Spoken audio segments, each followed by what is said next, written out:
자, 한번 따라서 하실까요? 모든 것이 가하나. 다시 한번 모든 것이 가하나. 네, 오늘 함께 나눌 설교 제목입니다. 제가 신앙생활을 본격적으로 시작한 것은 고등학교 때였는데요. 그때 교회 가서 처음 배웠던 게 예수님, 십자가, 부활 이런 거를 배운 게 아니었어요.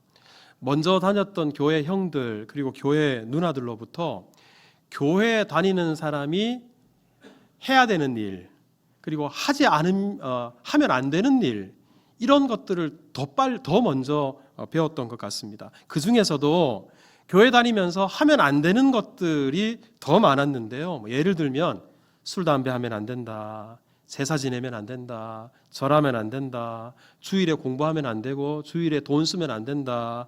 유행가 부르면 안 된다. 이런 거를 가르쳤어요. 지금 생각해도 시골 모 교회가 대단히 좀 엄격했던 게 아닌가 싶은데 또 제가 여러분 보시기 어떠실지 모르지만 시키는 대로 또 해요.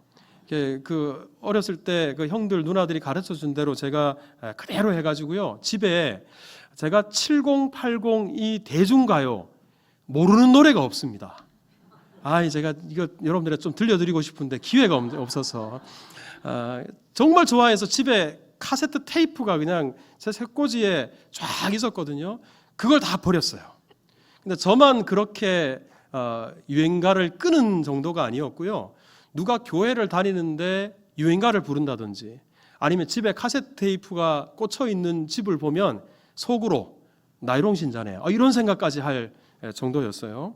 주일날 일하면 안 된다고 제가 배웠으니까 시골에 우리 부모님들이 농사를 지으셨잖아요. 농번기에 일손이 얼마나 부족합니까? 그래서 우리 어머니가 안 좋은 마음으로 100번 양보해서 저한테 그래 너 교회 갔다가 빨리 예배드리고 빨리 와가지고 저 농사일 좀 도우라고 고추 좀 따라고 아니면 뭐 좀 하라고 시켰어요. 제가 도망갔습니다.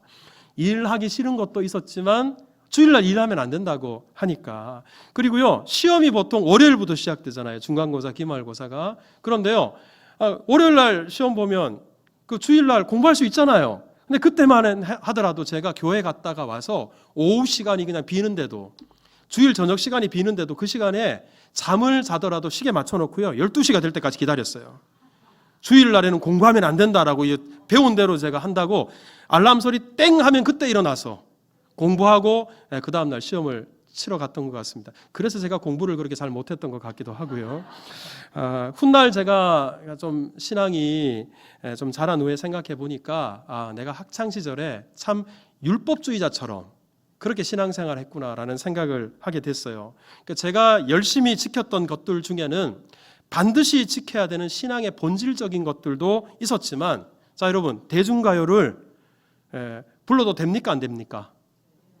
아마 이 자리에도 임영웅이 좋아하는 분들 많을 거라고 생각하는데 여러분 이 대중음악 유행가 이거는 이게 신앙의 본질적인 부분이 아니에요. 주일에 돈을 써도 되나 주일에 일을 해도 되나 주일에 공부를 해도 되나 여러분 이거는 신앙의 본질도 아니고 복음의 핵심도 아닙니다. 그러니까 이것은 반드시 지켜야 될 그런 믿음의 가치는 아니라는 이야기입니다. 근데 헬라어로 여러분 들어보셨는지 모르겠습니다만 화면을 한번 띄워보시면 디아포라, 아디아포라라는 말이 있어요. 근데 디아스포라와 헷갈리면 안 되고 디아스포라라는 말은 전 세계에 흩어져 있는 유대인들을 디아스포라라고 하거든요. 근데 여기는 한번 따라서 해보세요. 디아포라. 다시 한번 아디아포라. 이 디아포라라는 게 뭐냐 기억해 두세요. 이 디아포라라는 뜻이 반드시 지켜야 될 것. 이게 디아포라예요. 근데 여기에서 아디아포라 이 아가 뭐냐면 아니다라는 뜻이에요. 그러니까 반드시 지켜야 되는 게 아닌 게 뭐예요? 지켜도 되고 안 지켜도 되고 이래도 좋고 저래도 좋고 자유롭게 할 수 있는 것. 이걸 아디아포라라고 하는 겁니다. 자 여러분들에게 묻겠습니다. 우상 숭배 해도 됩니까? 안 해도 하면 안 됩니까? 이거는 디아포라예요. 살인하지 말아라. 간음하지 말아라. 도둑질하지 말아라. 예배 생활 충실하게 해라. 이거 다 뭘까요? 디아포라예요. 반드시 해야 될 것들이에요. 하지만 반면에 아디아포라가 있습니다. 예를 들면 아까 제가 말씀드린 것처럼 유행가를 부를 건가 말 건가. 그리고 주일날 돈을 쓸 건가 말 건가, 이래도 되고 저래도 되고 자유롭게 우리가 선택할 수 있는 것들을 아디아포라라고 이야기를 합니다. 그런데요, 우리가 신앙생활을 하다 보면 디아포라보다 아디아포라가 훨씬 더 많아요. 그 이유가 뭔지 아십니까? 예수님 덕분이에요. 예수님께서 원래는 디아포라였던 것들을 아디아포라로 바꾸어 주셨어요. 여러분, 구약 성경을 보다 보면 우리가 먹으면 되는 것들, 먹으면 안 되는 것들의 목록이 레위기에 쫙 나와 있어요. 가령 구약 시대 기준으로 하면 돼지고기 드시면 안 돼요. 오늘 우리 중등부에서 바베큐 파티를 한다고 하는데 이 돼지고기 절대로 먹으면 안 돼요. 순대 좋아하시는 분들 드시면 안 돼요. 매기 매운탕, 추어탕 절대로 먹으면 안 돼요. 이것 외에도 대단히 많습니다. 하지만 지금은 먹어도 되고 안 먹어도 돼요. 그거 내 몸에 잘 맞으면 먹는 거예요. 그런데 내가 왠지 좀 먹을 때도 좀 혐오스럽고 왠지 내가 먹으면 소화가 잘 안 되더라. 그럼 안 먹으면 되는 거예요. 구약시대 때 이스라엘의 남자들은 태어난 지 8일이 지나면 반드시 뭘 받았어요?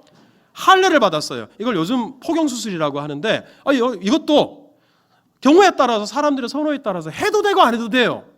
이걸 안 했다고 교회에서 검사하지 않아요. 그리고 이거 지금 신앙의 중요한 가치라고 판단하지도 않습니다. 여러분, 구약시대 때 수많은 절기들, 속죄일, 월삭, 안식일, 각종 제사들 구약에는 반드시 지켜라 그랬어요. 하지만 이것들 또한 지금은 안 지켜도 됩니다. 어떻게 이게 가능하게 됐나? 우리 골로새서 2장 16절을 보시면 이렇게 말씀해요. 보세요. 먹고 마시는 것, 절기, 초하루, 여러분 초하루가 이게 매월 첫째 날 월삭이라고 하는데 초하루, 그리고 안식일, 이런 것들을 이유로 너희들을 비판하지 못하게 해라. 즉 우리 그리스도 안에서 이 모든 것들은 이제 우리가 자유롭게 해도 되는 것이다, 이 말씀입니다. 근데 여러분, 어떻게 우리가 구약 시대 때는 반드시 지켜야 될 디아포라가 이렇게 아디아포라가 될 수 있었을까? 그 이유를 14절에서 이렇게 말씀해요. 맨 끝부분을 한번 보십시오. 자, 우리를 거스르고 불리하게 하는 법조문으로 쓴 증서를 예수님이 지워버리시고 다 없애버리셨는데 십자가에 뭐 하셨어요? 못 박으셨어요. 예수님께서 십자가에 못 박혀 죽으심으로 말미암아 율법의 모든 요구를 다 이루셨어요. 성취하셨어요. 그러니까 더 이상 우리는 이런 의식적인 율법들을 지키지 않아도 되고 자유롭게 할 수 있는 그런 자유가 생겼다라는 이야기입니다. 갈라디아서 5장 1절에 보면 유명한 구절인데 같이 한번 읽어볼까요? 시작.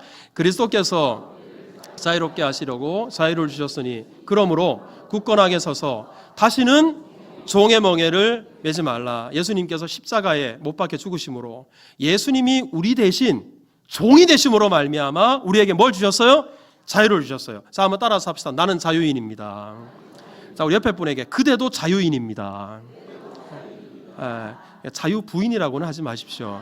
어감이 안 좋으니까. 여러분, 우리 모두는 예수 그리스도 안에서 자유로운 사람이 되었습니다. 근데 여러분, 이런 것들 이외에도 우리가 신앙생활을 하다 보면 이런 질문이 생겨요. 이거 예수 믿는 사람이 해도 돼? 하지 말아야 하면 안 되는 거 아니야? 이런 질문이 생기는 것들이 있어요. 그런데 이 성경 안에서 명확하게 기준이 있으면 좋은데 성경에서 하라 또는 하지 말라 전혀 언급하지 않는 것들이 제법 있어요. 이건 시대가 바뀌고 문화가 바뀌고 관습이 또 생활 습관들이 달라지다 보니까 계속해서 이런 일들이 생겨나게 되는 거죠. 근데 여러분, 이런 것들 대부분이 아디아포라에 해당되는 거예요. 성경에 분명히 명시하고 있지를 않으니까. 자, 그런데 종교개혁가 루터가 이 아디아포라에 대해서 이렇게 말을 했는데 한번 들어보십시오. 만약에 성경이 특별히 다루고 있지 않은 일에 있어서 서로 충돌되는 일이 생기면 그것은 오로지 인간의 문화와 관습의 문제다 때문에 성경이 규정하지 않은 문제에 대해서 설교자나 회중들은 서로 논쟁할 필요가 없다. 여러분, 이게 무슨 말이에요? 성경에서 직접적으로 또는 간접적으로라도 언급하지 않은 것들, 현행법에 위배되지 않는 것들, 이런 것들에 대해서는 이게 맞다 틀리다 해도 되냐 안 해도 되냐 이걸 가지고 서로 싸울 필요가 없다라는 이야기입니다. 여러분, 오늘 우리가 읽은 이 본문도 다름 아니라 이 아디아포라에 대한 말씀이에요. 여러분, 오늘 우리가 고린도전서 10장을 읽었는데요, 8장에서부터 장장 3장에 걸쳐서 바울이 지금 고린도 교인들에게 뭘 이야기를 하고 있냐 그러면 한번 따라서 해보세요. 우상숭배 문제. 세 장에 걸쳐서 우상숭배를 지금 다루고 있거든요. 자, 여러분들에게 묻겠습니다. 우상숭배 해도 됩니까? 하면 안 됩니까? 이건 무슨 문제냐면 디아포라의 문제예요. 절대로 하면 안 되는 거예요. 여러분, 우상숭배 어떤 경우에도 우리 하지 않기를 주님의 이름으로 축복합니다. 여러분, 이거 디아포라에서 이거 양보가 있으면 안 돼요. 그런데 이 우상숭배에 따른 곁가지가 있어요. 뭐냐면 우상숭배 때 우상에게 바쳤던 제물, 우상에게 드렸던 음식, 요즘 우리식으로 하자면 제사 음식을 우리가 먹어도 되냐, 절대로 먹지 말아야 되냐. 자, 여러분들에게 묻겠습니다. 제사 음식 먹어도 됩니까? 예, 답변이 좀. 여러분, 이거 뭐냐? 우리 바울은 디아포라의 문제다. 그러니까 디아포라 문제처럼 반드시 지켜야 될 문제가 아니라 이것은 자유롭게 할 수 있는 디아포라의 문제라는 이야기입니다. 그래서 우리 오늘 본문에 바울이 뭐라고 이야기했냐? 자, 23절을 여러분 한번 보세요. 이 제사 음식 이야기를 한참 하다가 모든 것이 가하나. 여러분, 가하다라는 게 뭐예요? 허용된다는 거예요. 해도 된다는 겁니다. 자유롭다는 거예요. 이것도 두 번씩이나 이야기해요. 모든 것이 가하다. 모든 것이 가하다. 그러니까 여러분, 이 23절 말씀은 그런 것들에 있어서 우리는 자유롭게 우리가 선택할 수 있다라고 말합니다. 그런데요, 여기까지만 들으시면 바울이 제사 음식을 아무런 거리낌 없이 얼마든지 자유롭게 마음대로 그냥 먹고 마셔도 된다라고 말한 것처럼 느껴져요. 하지만 바울은 이런 모든 것이 가하기는 하지만 우리 예수 믿는 사람들, 그리스도인들이 해도 되냐 하면 안 되냐, 이런 기준을만 가지고 세상을 바라보면 안 된다. 여기에서 우리 성숙한 그리스도인들은 한 걸음 더 깊이 좀 들어가서 고민하고 결정해야 될 게 있다. 오늘 본문에 그 세 가지를 이야기합니다.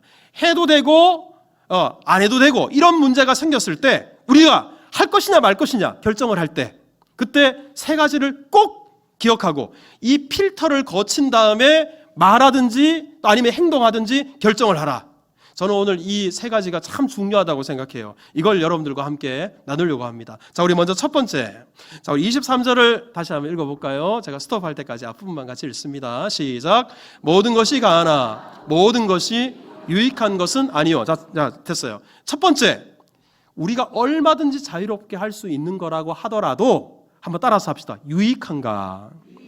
그것이 유익한지 안 유익한지를 한번 따져보고 그리고 결정해라라는 이야기입니다.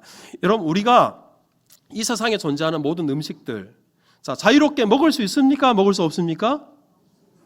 돈이 없어서 문제죠. 우리는 모든 음식, 사람이 먹도록 되어 있는 음식들은 얼마든지 먹을 수 있어요. 그런데요, 여러분 특히 제 나이 이상 되시는 분들, 먹을 수 있는 음식이라고 여러분들 다 드십니까? 아니죠. 이게 내가 좋아하는 음식이라도 내 몸에 안 맞는 음식이 있어요. 내 건강을 해치는 음식이 있어요. 내가 고혈압이 있고 당뇨가 있으면 이거 내가 젊었던 시절에는 너무 좋아하고 늘 달고 살았는데 이걸 먹으니까 내 건강이 너무 나빠져. 앞으로 얼마 못 살 것 같아. 그러면 내 건강의 유익을 위해서 얼마든지 자유롭게 먹을 수 있지만 여러분 어떻게 하십니까? 안 먹어요. 그 말입니다. 제 습관 중에 하나가 책상에 앉으면 자꾸 다리를 꽈요. 다리를 포개서 이렇게 앉거든요. 그러니까 다른 사람과 마주 앉아서 제가 대화를 할 때는 다리를 꼬고 앉으면 이게 예의 없는 행동처럼 비춰질 수 있어서 다른 사람들 앞에서는 잘하지 않는데 설교 준비하면서도 다리를 꼬고 제가 앉아서 이렇게 타이핑하고 설교 준비를 하고 있어요. 근데 여러분 이게 저는 편해서 그렇게 하는데 저는 편하지만 이게 우리 신체, 허리, 척추 건강에 대단히 치명적으로 안 좋은 거예요. 의사가 지난번에 한번 저희가 정형외과 간 적이 있었는데 이게 좀 많이 틀어졌대. 그래서 혹시 다리 꼬십니까? 제가 저한테 그걸 물어봐요. 그러니까 이 잘못된 습관들, 내 다리 내가 꼬는데 누가 뭐라 그러겠어요? 저는 얼마든지 할 수 있어요. 하지만 그것이 나에게 유익한가 아니면 나에게 해로운가 이걸 한번 따져보라라는 이야기입니다. 어떤 분이 지금도 해묵은 질문인데 저에게 그런 질문이에요. 목사님, 성경에 분명히 술 먹지 말라는 표현은 없지 않습니까? 목사님, 성경에 담배 피지 말라는 이야기가 있습니까? 심지어 저는 이런 분도 있어요. 목사님, 도박 중에는 심각한 도박도 있지만 우리 외국 여행 가면 가볍게 할 수 있는 도박 목사님 있어요. 아니, 성경에도 제비 뽑기 열심히 하라 그랬잖아요. 이 도박이 따지고 보면 제비 뽑기 아닌가요? 제가 그런 말을 하는 사람까지 봤다니까요. 여러분, 사실 이런 것들이 성경에 안 나옵니다. 그런데 안 나오는 이런 문제를 어떻게 해야 될 건가? 여러분, 이거 이렇게 단순하게 접근할 문제는 아니지만 100번 양보해서 술, 담배, 도박, 노름 이것들을 아디아포라의 문제라고 치십시다. 자유롭게 할 수 있는 거라고 한번 치십시다. 해도 괜찮고 안 해도 괜찮은 것이라고 한번 치십시다. 그런데 이게 과연 나에게 유익한가? 술과 담배가 과연 내 건강에 유익하고 내가 그리스도인 됨에 과연 이게 유익한 일인가? 도박하는 게 이게 과연 유익한 일인가? 생각해 보면 자유롭게 내가 선택할 수 있는 일이라 할지라도 얼마든지 우리는 그 자유를 포기할 수 있는 겁니다. 여러분, 특별히 오늘 23절 본문의 내용은 그 31절부터 구체적으로 해석을 해주고 있는데요. 자, 여기서 모든 것이 가하지만 유익한지를 한번 따져봐라 그랬는데 여기서 유익하다라는 말이 구체적으로 무슨 말인가? 31절을 한번 보십시오. 자, 우리 31절 다 같이 읽겠습니다. 시작. 그런즉 마시든지 무엇을 하든지 다 하나님의 영광을 위하여 하라. 여러분, 우리 예수 믿는 사람들이 정말 추구해야 될 유익 중에 유익, 정말 유익한 거, 진정한 유익, 이게 뭐냐? 다름 아니라 그것은 하나님의 영광입니다. 여러분, 우리가 이 세상을 사는 목적은 하나님을 영화롭게 하는 데 있잖아요. 그런데요, 내가 지금 무슨 말을 하든지 말할 자유가 있어요. 무슨 행동을 하든지 행동할 자유가 있어요. 해도 되고 안 해도 돼요. 그런데 그때일수록 유익을 추구해야 된, 진정한 유익을 추구해야 됩니다. 그게 바로 뭐냐면 내가 하는 이 말이 하나님께 영광이 되느냐, 아니면 하나님의 영광을 가리는 일이 되는 것은 아닌가. 내가 하는 이 행동이, 내가 살아가는 이 삶의 스타일이 과연 하나님께 영광이 되는지 안 되는지를 따져보고 무조건 해도 된다 안 해도 된다라는 아디아포라의 관점으로 생각하지 말라는 이야기입니다.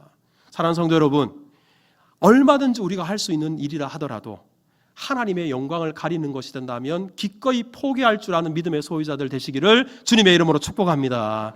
자, 두 번째 필터가 있습니다. 자, 우리 23절을 다시 한번 보시면, 자, 둘째 줄에 모든 것이 가하나부터 같이 읽어요. 시작. 모든 것이 가하나 모든 것이 덕을 세우는 것이 아니니. 자, 두 번째는 모든 것을 얼마든지 할 수 있는 거라 하더라도 그것이 덕이 되는지 덕이 되지 않은지를 한번 따져보고 결정해라, 이런 말입니다. 여러분, 덕이라는 말, 이 말이 무슨 의미일까? 우리 덕이라는 표현을 자주 쓰잖아요. 이 말이 무슨 의미일까를 제가 찾아봤더니 이 덕이라는 말 속에는 두 가지 뜻이 있더라고요. 하나는 덕택이라는 뜻이에요. 여러분, 우리가 누군가로부터 좀 도움을 받으면 다 장로님 덕분입니다, 성도님들 덕분이에요, 이 덕분 그러잖아요. 누군가로부터 내가 유익을 얻었어요, 누군가로부터 도움을 받았어요. 그럴 때 덕이라는 표현을 씁니다. 자, 또 한 가지는 한번 따라서 해보세요. 다움. 뭐뭐답다라고 하잖아요. 바로 이 덕이라는 것이 뭐뭐답다라는 의미예요. 가령 이런 겁니다. 어떤 임금이 나라에 좀 안 좋은 일이 생겼어요. 다 저의 부덕의 소치입니다. 그러면 내가 임금답지 못해서 이런 일이 벌어졌습니다. 우리 부모가 다 제 부덕의 소치입니다. 그러면 제가 부모답지 못해서 그랬습니다, 이런 의미예요. 그러니까 여러분, 이 덕이라는 말 속에는 이처럼 덕분이다, 덕택이다라는 의미도 있고 뭐뭐답다라는 이 두 가지 의미가 담겨져 있어요. 그런데 여러분, 이거 따지고 보면 같은 말입니다. 우리가 정말 내 위치에 맞게, 내 신분에 맞게, 내 직분에 맞게 거기답게 행하면 그때 다른 사람에게 언제나 덕을 끼칠 수 있어요. 다른 사람을 유익하게 할 수 있고요, 다른 사람에게 도움을 줄 수 있는 겁니다. 제가 알고 있는 한자 중에 제일 쉬운 한자가 하나가 있어요. 한번 따라서 해보세요. 군군신신, 부부자자. 이게 목사님 만들어낸 거 아닙니까? 논어에 있어요. 여러분, 이 군군신신, 이게 무슨 말인지 아세요? 임금이 임금다워야 되고요, 신하가 신하다워야 되고요. 부부자자는 부모가 부모다워야 되고요. 자식이 자식다워야 돼요. 그럴 때 나라가 건강해지고 가정에 평안이 있어요. 그리고 이것이 결국 다른 사람들에게 덕분입니다. 다른 사람들에게 유익을 끼칠 수 있는 길이 된다는 겁니다. 자, 여러분, 이 덕을 끼치는지 알아보라라고 이 구체적인 의미를 32절에는 이렇게 설명을 하는데, 자, 우리 32절 한번 읽어볼까요? 시작. 유대인에게나 헬라인에게나 하나님의 교회에나 거치는 자가 되지 말아라. 여러분, 여기서 덕을 끼친다라는 말의 의미가 뭐냐? 거치는 자가 되지 않는 거예요. 거치는 자란 걸림돌입니다. 걸림돌은 다 무너뜨리는 역할을 해요. 하지만 여러분, 우리가 그 그리스도인답게 살아갈 때, 우리가 우리의 직분에 마땅하게 그 직분자답게 살아가게 될 때, 그때는 걸림돌이 아니라 다른 사람을 세우는 사람이 돼요. 나 때문에 믿음이 약한 사람의 믿음이 세워지고요. 나 때문에 섬기지 못했던 사람이 하나님을 잘 섬기는 사람이 되고요. 나 때문에 교회가 세워지게 되고요. 나 때문에 하나님 나라가 세워지게 돼요. 여러분, 이게 바로 덕을 세운다라는 의미입니다. 그러니까 우리가 해도 되고 안 해도 되는 그런 일이라 할지라도 과연 이것이 다른 사람에게 덕이 되는지, 다른 사람을 세우고 교회를 세우고 하나님 나라를 세우는 것이 되는지, 아니면 나만 좋은 것인지, 나만 기쁜 것인지 따져보고 우리가 말하고 행동하는 것을 결정하라라는 이야기입니다. 그런 은혜가 우리 가운데 있기를 축복합니다. 자, 우리 세 번째 필터가 있는데요. 24절에 있습니다. 자, 우리 24절 같이 읽겠습니다. 시작. 자기의 유익을 구하지 말고 남의 유익을 구하라. 자, 여기에서 세 번째 필터는 내가 모든 것을 다 할 수 있어도 그게 내 유익을 위한 것인지 아니면 다른 사람의 유익을 위한 것인지를 생각하고 결정해라, 이 말입니다. 네, 여러분, 다른 사람에게, 자, 한번 생각해 보세요. 우리 그리스도인들이 비그리스도인들, 예수님 믿지 않는 사람들에게 끼칠 수 있는 최고의 유익이 뭘까요, 여러분? 우리 예수 믿는 사람들이 예수 믿지 않는 사람들에게 끼칠 수 있는 최고의 유익, 그거는 무엇보다 그 사람이 예수님 만나게 하는 거예요. 그 사람 구원받게 하는 거예요. 그 사람 그리스도인 되게 하는 거예요. 여러분, 그렇지 않습니까? 이거보다 더 큰 유익이 어디 있겠습니까? 그래서 자, 여기에서 다른 사람의 유익을 구하라라는 것을 구체적으로 33절을 여러분 한번 보세요. 같이 읽겠습니다. 시작. 나와 같이 모든 일에 모든 사람을 기쁘게 하여 자신의 유익을 구하지 아니하고 많은 사람의 유익을 구하여 그들로 구원을 얻게 하라. 다른 사람의 유익을 구하는 것 절정은 바로 뭐냐면 그 다른 사람이 예수님을 믿어서 구원받게 하는 일이다라는 사실입니다. 근데 여러분, 이것이 얼마나 중요한가? 우리 예수 믿는 사람들이 얼마든지 할 수 있는, 자유롭게 할 수 있는 일이라 하더라도 그것이 다른 사람들이 예수님을 믿고 다른 사람들이 구원받는 데 있어서 조금이라도 걸림돌이 된다면, 그렇다면 포기할 줄 아는 믿음의 결단, 이게 바로 그리스도인다움의 모습이라는 사실입니다. 고린도전서 9장 19절에 보면 바울이 이 유명한 말을 해요. 자, 같이 한번 읽어봅시다. 시작. 내가 모든 사람에게서 자유로우나 스스로 모든 사람에게 종이 된 것은 더 많은 사람을 얻고자 함이라. 여러분, 여기서 보십시오. 바울은 예수 그리스도 안에서 복음 안에서 자유로운 사람이었어요. 복음이 충만했어요. 늘 자유로운 영혼이었어요. 그런데도 바울은 자기가 모든 사람에게 이 자유를 다 포기하고 종이 됐대요. 만나는 사람마다 그 사람에게 맞추어서 종이 됐대요. 종이 됐다라는 말은 자기의 자유를 포기했다는 이야기예요. 그 왜 이렇게 자유를 포기했나? 끝부분을 보십시오. 더 많은 사람, 한 영혼이라도 더 주께로 인도하려고, 한 영혼이라도 더 구원받게 하려고, 한 영혼이라도 더 예수님 만나게 하려고 자기는 자기의 유익을 구하지 않고 자기의 권리와 자기의 자유를 포기했다. 바울이 그렇게 말합니다. 여러분, 이것을 위해서 바울이 어느 정도까지 했냐 그러면 고린도전서 8장 13절에 보면 바울이 이렇게 말을 해요. 만일 음식이 내 형제를 실족하게 한다면 나는 그 형제를 위해서 영원히 뭘 먹지 않고, 저는 이 믿음이 없어요. 저는 고기를 좋아해가지고. 그런데 바울은 만약에 자기가 고기를 먹는 것 때문에, 우리 여기에는 여러 가지 의미가 담겨 있습니다만, 여러분, 만약에 자기가 그 사람을 구원하는 데 있어서 고기 먹는 것을 포기해야 된다면 자기는 영원히 고기를 입에도 대지 않겠다.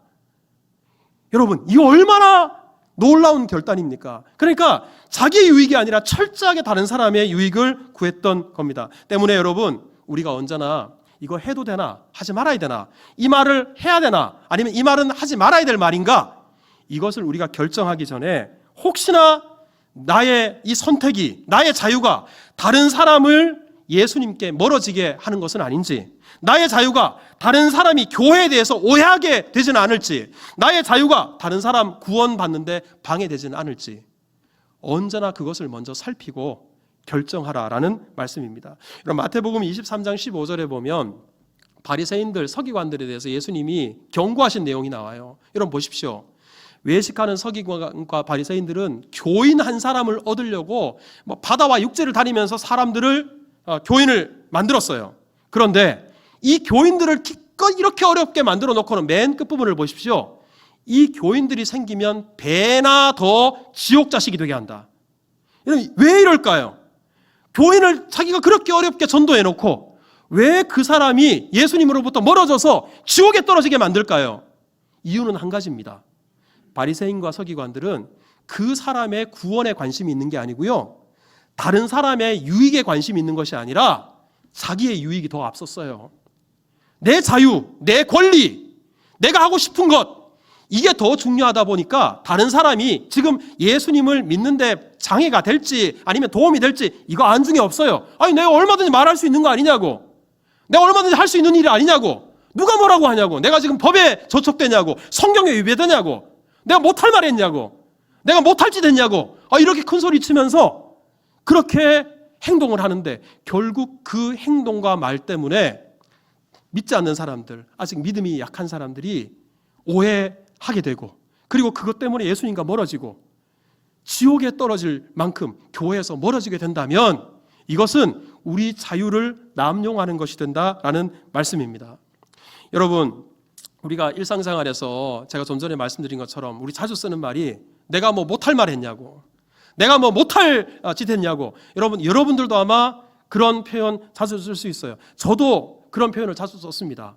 하지만 성숙한 그리스도인들은 얼마든지 내가 할 수 있더라도 세 가지 필터. 첫 번째가 여러분 뭐예요? 그것이 하나님께 영광이 되는지, 두 번째는 뭐가 되는지, 덕이 되는지, 세 번째는 남에게 유익이 되는지, 이 세 가지 필터를 통과해서 우리가 결정을 하십시오. 여러분, 제가 SNS가 있어요. 카카오톡 프로필 사진이 있는데 제가 여기에 때로 올리고 싶은 사진들이 많아요. 그런데 제가 나름대로 참 절제를 합니다. 우리 몇 년 전에는 정말 오랜만에 우리 아이들과 필리핀에를 갔거든요. 경치가 너무 좋아요. 그래서 사진을 찍고 나서 우리 애들은 애들 문화가 그렇잖아요. 그걸 막 올리잖아요. 그리고 필리핀에 갔더니 그 패키지 안에 들어있는 음식 중에 아주 좀 이런 음식들이 나온다고, 이런 식당이 있었어요. 우리 아이들이 사진을 찍어요. 제가 그랬어요. 얘들아, 그거 SNS에 막 올리지 말고 이거 좀 이제 빼고 조금 가려서 이렇게 올려라. 그랬더니 애들이 이해를 잘 못해. 근데 제가 그렇게 한 데는 이유가 있어요. 혹시라도 우리 목사님 맨날 이렇게 외국 놀러 다니고 맨날 이렇게 좋은 음식 만나고 성도들 헌금한 거 가지고 사례받고 살면서 저렇게 맨날 화스럽게 사치스럽게 살아가나? 이것이 여러분, 제가 목사지만 얼마든지 할 수 있는 일이잖아요. 그거 맨날 그렇게 하는 것도 아니고. 근데 얼마든지 할 수 있는 일인데도 혹시라도 그것 때문에 상처받는 사람, 성도님들 중에 하고 싶어도 하지 못하는 분들에게 혹시라도 상처가 될까 봐 거기 올리는 것들도 때로 제가 조심스러울 때가 있어요. 여러분들이 다 목사님들은 아니지만 우리 교회에서 구역장님들도 있고 교사들도 있고 교회 중직자들도 있을 거예요. 때로는 얼마든지 할 수 있는 있는 일들이에요. 자유로운 대한민국에서 얼마든지 여러분들이 선택할 수 있는 일이에요. 하지만 그것이 하나님의 영광이 되는가, 덕이 되는가, 그리고 다른 사람의 유익을 구하는 것이 되는가. 여러분, 이번 주에 대통령 선거가 있어요. 대통령 선거가 있으면 자, 여러분들, 제가 꼭 찍어야 될 후보가 있습니까? 목사님이라면 저 사람 찍어야 돼요.